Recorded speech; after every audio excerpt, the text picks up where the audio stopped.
Relationship visas career ഒരുപാട് കാലമായി നടക്കുന്ന ഡിബേറ്റ് ആണ് അല്ലേ?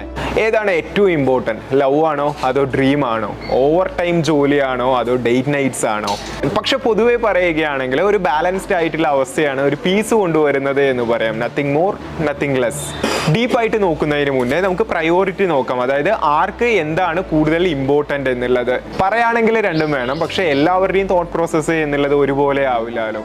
സോ നമുക്ക് എന്തായാലും ഡീപ്പ് ഡൗൺ ചെയ്യാം. നിങ്ങൾ തന്നെ ഒന്ന് തിങ്ക് ചെയ്ത് നോക്കുക. നിങ്ങൾ പലതരത്തിലുള്ള സിറ്റുവേഷൻസ് ഫേസ് ചെയ്യുന്ന സമയത്ത് നിങ്ങൾക്കൊരു സപ്പോർട്ട്, കെയർ, ബിലോങ്ങിങ്നെസ്, കംഫർട്ട് ഇതെല്ലാം വേണം എന്നാണോ നിങ്ങൾ ചിന്തിക്കാറുള്ളത്? അങ്ങനെയാണെങ്കിൽ ഈ ഒരു സിറ്റുവേഷനിൽ നിങ്ങൾക്ക് വേണ്ടത് ഒരു റിലേഷൻഷിപ്പാണ്. ഇനി അടുത്തത് രണ്ടാമത്തെ കാറ്റഗറി. നിങ്ങൾ എപ്പോഴും മൈൻഡിൽ വളരെ സ്ട്രക്ചേർഡ് ആയിട്ടുള്ള plans, financial freedom, respect, power, ഇത്തരത്തിലുള്ള ഒരു പ്രമോഷൻ, ഹൈ പേയിങ് ജോബ്സ് ഇങ്ങനെയൊക്കെ ചിന്തിക്കുന്ന ആളാണോ? ഈവൻ നിങ്ങൾ ഒരു വെക്കേഷന് പോവുകയാണ് എന്നുണ്ടെങ്കിൽ പോലും നിങ്ങൾ ആ സമയം ഫോണിലോ മറ്റോ നിങ്ങളുടെ വർക്കിൻ്റെ കാര്യങ്ങളായിരിക്കും സംസാരിച്ചു കൊണ്ടിരിക്കുന്നുണ്ടാവുക.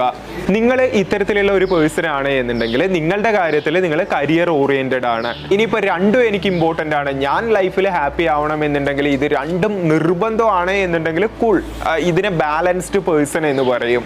ആദ്യം തന്നെ നമ്മളുടെ ചോയ്സ് ഫിക്സ് ചെയ്യുക എന്നുള്ള ഒരു കാര്യമാണ് ചെയ്യേണ്ടത്. അതായത് നമ്മളുടെ ലോങ് ടേം ആയിട്ടുള്ള സന്തോഷത്തിന്റെ സോഴ്സ് എന്നുള്ളത് എന്താണ്? കരിയർ ആണോ, റിലേഷൻഷിപ്പ് ആണോ, അതോ രണ്ടും ബാലൻസ്ഡ് ആയിട്ടുള്ള അവസ്ഥയിൽ കൊണ്ടുപോകുന്നതാണോ എന്നുള്ളത് ആദ്യം തന്നെ ഫിക്സ് ചെയ്യുക. ഇത് പറയുന്ന സമയത്ത് തന്നെ നിങ്ങളുടെ മൈൻഡിൽ ഒരു ഓപ്ഷൻ എന്നുള്ളത് വന്നിട്ടുണ്ടാവും അല്ലെ? നിങ്ങൾ ചൂസ് ചെയ്തിട്ടുണ്ടാവും എന്നുള്ളത് വിചാരിക്കുന്നു. പക്ഷെ നമ്മൾ എന്താണ് ചൂസ് ചെയ്യുന്നത് എന്നുണ്ടെങ്കിലും ആ ഒരു പർട്ടിക്കുലർ ആയിട്ടുള്ള കാര്യം നമ്മൾ സ്വാലോ ചെയ്യാതെ നോക്കണം. പ്രത്യേകിച്ച് നമ്മൾ കരിയർ ഒക്കെ ചൂസ് ചെയ്യുന്ന സമയത്ത് നമ്മളുടെ ഫിസിക്കൽ ആൻഡ് മെന്റൽ ഹെൽത്തിന് വേണ്ടതായിട്ടുള്ള ഒരു ടൈം സ്പെൻഡ് ചെയ്ത് ഇടയ്ക്കൊന്ന് ട്രാവൽ ചെയ്യുക, മെഡിറ്റേറ്റ് ചെയ്യുക, ഫിസിക്കലി വേണ്ട ചെക്കപ്പ് കാര്യങ്ങളൊക്കെ ചെയ്ത് എക്സസൈസ് കാര്യങ്ങളൊക്കെ ചെയ്ത് മുന്നോട്ട് പോവുക.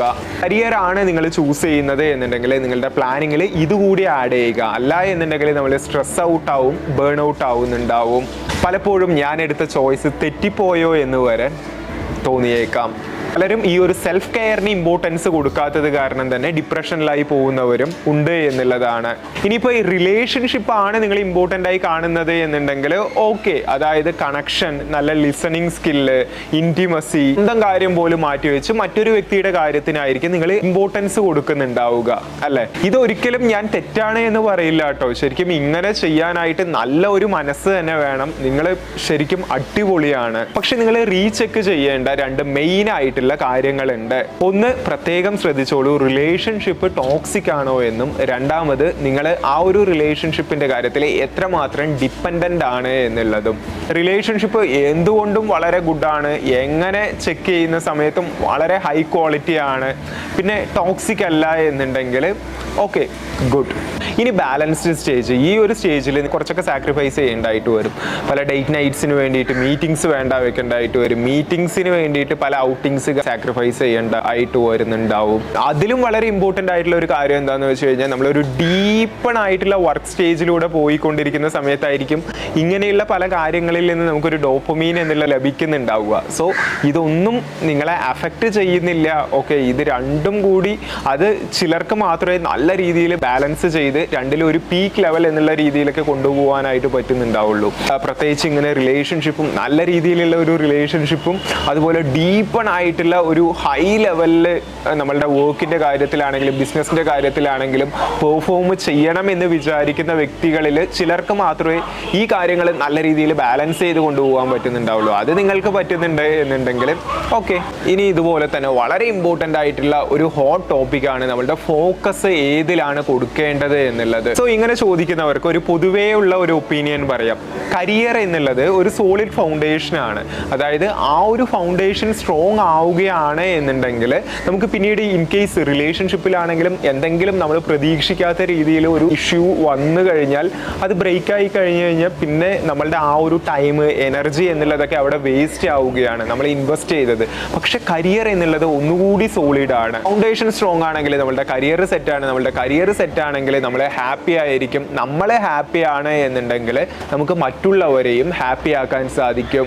ആ സമയത്ത് റിലേഷൻഷിപ്പിൽ തന്നെ എന്തെങ്കിലും പ്രശ്നങ്ങൾ വരികയാണ് എന്നുണ്ടെങ്കിൽ നിങ്ങളെ ഹാപ്പി ആയതുകൊണ്ട് തന്നെ നിങ്ങൾക്കത് പോസിറ്റീവ്ലി തന്നെ മാനേജ് ചെയ്യാനും സാധിക്കുന്നുണ്ടാവും. ഈ റിലേഷൻഷിപ്പിനെ പറ്റി പറയുകയാണെങ്കിൽ ഇത് സ്ട്രോങ് അല്ല, ഒന്നുകൂടി ഫ്ലൂയിഡ് ഫൗണ്ടേഷൻ ആണ്. ഇതിൽ രണ്ടുപേരുടെയും എഫേർട്ട് എന്നുള്ളത് അത്യാവശ്യമാണ്. ഒരാളുടെ ബാലൻസ് തെറ്റിയാൽ പോലും അത് ആ ഒരു ഹോൾ റിലേഷൻഷിപ്പിനെ തന്നെ ബാധിക്കുന്നുണ്ടാവും. So mutual understanding, mutual respect, compromise, sacrifice, ഇതൊക്കെയാണ് ആ ഒരു റിലേഷൻഷിപ്പിനെ സ്ട്രോങ് ആക്കുന്ന കാര്യങ്ങൾ. ഇവിടെ കൺട്രോൾ എന്നുള്ളത് രണ്ടായിട്ടാണ് സ്പ്ലിറ്റ് ആവുന്നത്. സോ രണ്ടാളുടെ പക്കലും കൺട്രോൾ എന്നുള്ളത് ഉണ്ടാവും. അതുകൊണ്ട് തന്നെ ഇത് മെയിൻറ്റെയിൻ ചെയ്ത് കൊണ്ടുപോവുക എന്നുള്ളത് കുറച്ച് ഡിഫിക്കൽട്ടാണ്, പക്ഷെ ഒരിക്കലും ഇമ്പോസിബിൾ ആയിട്ടുള്ള കാര്യവും അല്ല.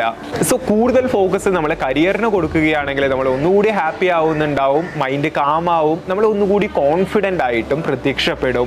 റിലേഷൻഷിപ്പിൽ പാർട്ട്ണർ സ്റ്റേബിൾ ആണെങ്കിൽ പിന്നെയും ഒരു സമയം വരെ കുഴപ്പമൊന്നും ഉണ്ടാവില്ല എന്നുള്ളത് പറയാം. സോ ഞാൻ നിങ്ങളോട് പറയുന്ന കാര്യം എന്നുള്ളത് ലൈഫിൽ എപ്പോഴും ടഫായിട്ടുള്ള ചോയ്സസ് സെലക്ട് ചെയ്യുക.